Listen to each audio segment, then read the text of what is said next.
Hello everyone, how are you? A warm welcome to you. Uno munsi tugiye kwiga kuri may and might. Aya nama modal auxiliary verbs. Mu cigwa twabonye ubushize, ushobora no kukiraba kuri YouTube ngaha kiriko. Twize mu buryo busanzwe canke en general ama modal auxiliary verbs yose. Ariko rero ubu tugiye kwiga kuri imwe ukwayo tubone ni gute tuyikoresha mu Congereza. Tuyikoresha gute? Ni irihe tandukaniro riri hagati yazo? Twagiye rero reka duhere kuri izi may and might. Dufise uburyo butandukanye tuzikoreshamwo nkuko mubibona ngaha. Uburyo bwa mbere ni possibility in the present or future and the future. Possibility in the present and the future. Turakoresha may and might kugira ngo twerekane possibility. Possibility ni ukuvuga ni ibintu bishoboka. Possibility bishoboka muri kubu canke muri kazoza.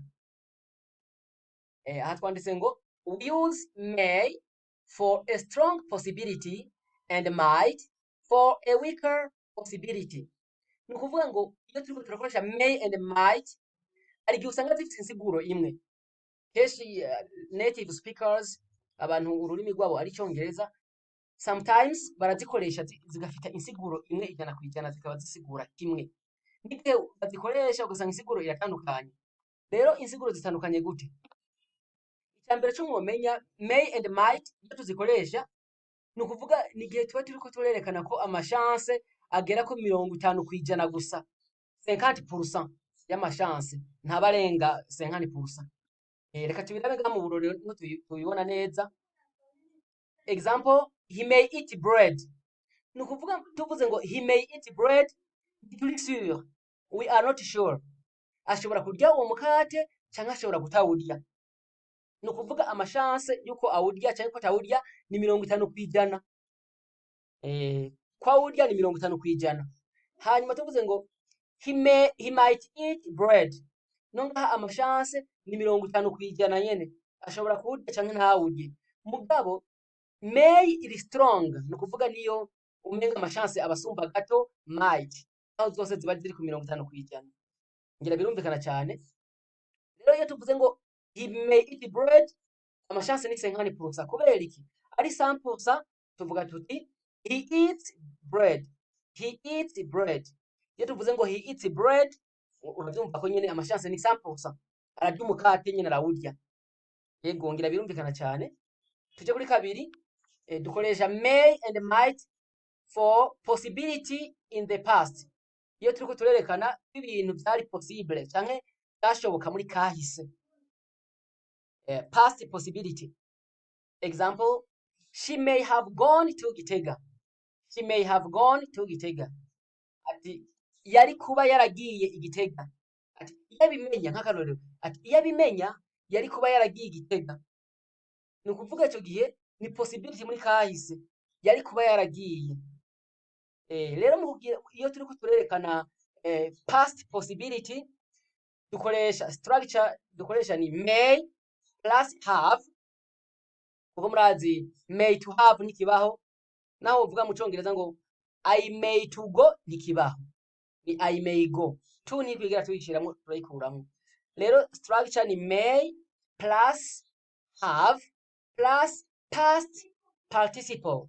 Ngira murazi itandukaniro hagati ya past simple canke simple past na past participle.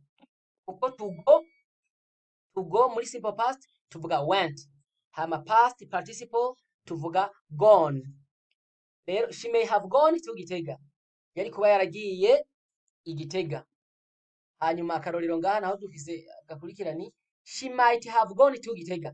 Isiguro ni imwe, yari kuba yaragiye Igitega, gusa difference nto yihari nuko iyo dukoreshe may iba ari strong possibility. Tuba twizeye ko bishobora gushoboka cyane gusumba might. Ko might ni weaker possibility, ni possibility iri faible. Tuje kuri gatatu ingene dukoresha may and might. Asking and giving permission. Asking and giving permission. Ni ukuvuga ni igihe tuba turiko turatanga canke turiko turasaba uruhusha, gusaba canke gutanga uruhusha. Aha iyo turiko turasaba canke turiko turatanga uruhusha, might nikora, might ntituyikoresha. Nico gituma mubona ngaha entre parenthèses nasizeko not might. Might ntituyikoresha kubera iki? Iyo tuyikoresheje kica kiba icongereza ca kera, old fashioned English, icongereza ca kera. Rero tukoresha may gusa. Akarorero, may I use your pen? May I use your pen? Timbega noshobora gukoresha ikaramu ryawe. May I go out? Noja hanze. May I use your car? Noshobora gukoresha imodoka yanyu. May I stand up? Noshobora guhaguruka. Rero misi yose iyo muriko murasaba uruhusha ni mwe mwibuka gukoresha may.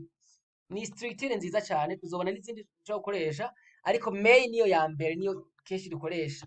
Hama mu kwemera, in giving permission, igihe uriko uratanga permission uvuga ngo of course you may. May I go out? Of course you may. May I stand up? Of course you may. Ngira birumvikana cyane.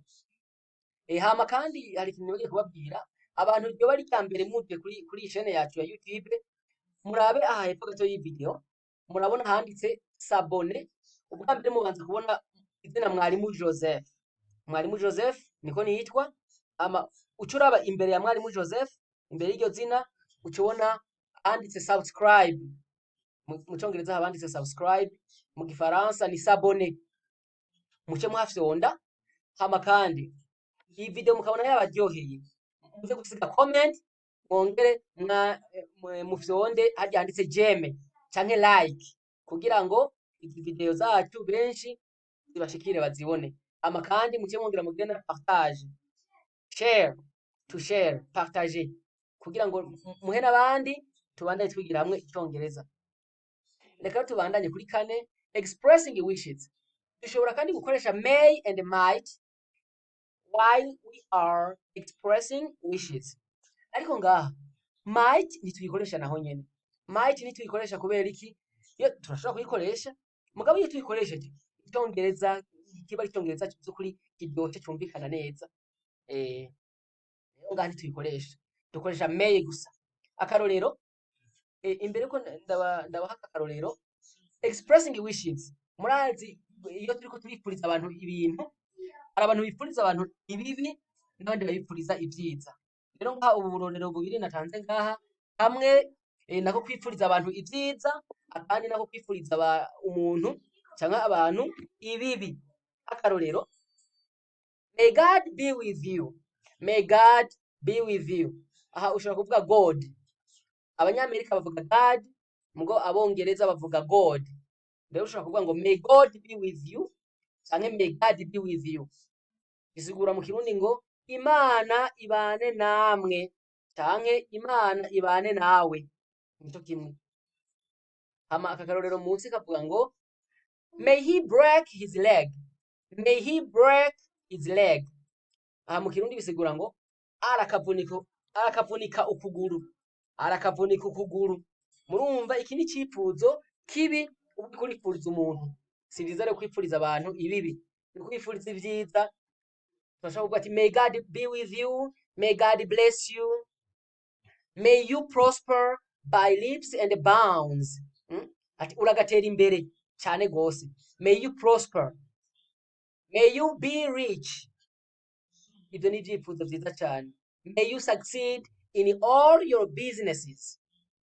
May you succeed in all your businesses. Ati urakagira imigisha mu ma business ukora, mu ma affaire yose ukora, muri business zawe zose ukora. Murakoze cyane, ndibaza birumvikana cyane. Sinzi ko ari umuntu afise ikibazo, ufise ikibazo uzokwandika muri commentaire ukibaze amanzo kikwishura. Rero iyi iracari intango, tuzobandanya twiga n'ibindi vyigwa, ingene dukoresha should, could, would, shall, n'izindi nyinshi cyane tutarabona ngaha. Murazi ko twabonye ko modal auxiliary verbs zirashika 9. Tubaze kubona izi zibiri zonyene, n'izindi rero tuzobandanya tuziga. Hanyuma ushaka kumenya neza ku modal auxiliary verbs, umanze kandi urabe na video natanze ubwa mbere, nayo nyine iragufasha cyane kugira ngo ucuronka ide nibi kugira ngo ushitahura neza nibi bintu ibi kigo cyuno munsi. Murakoze cyane. I thank you very much. I hope you enjoyed this nice lesson. See you in the next lesson.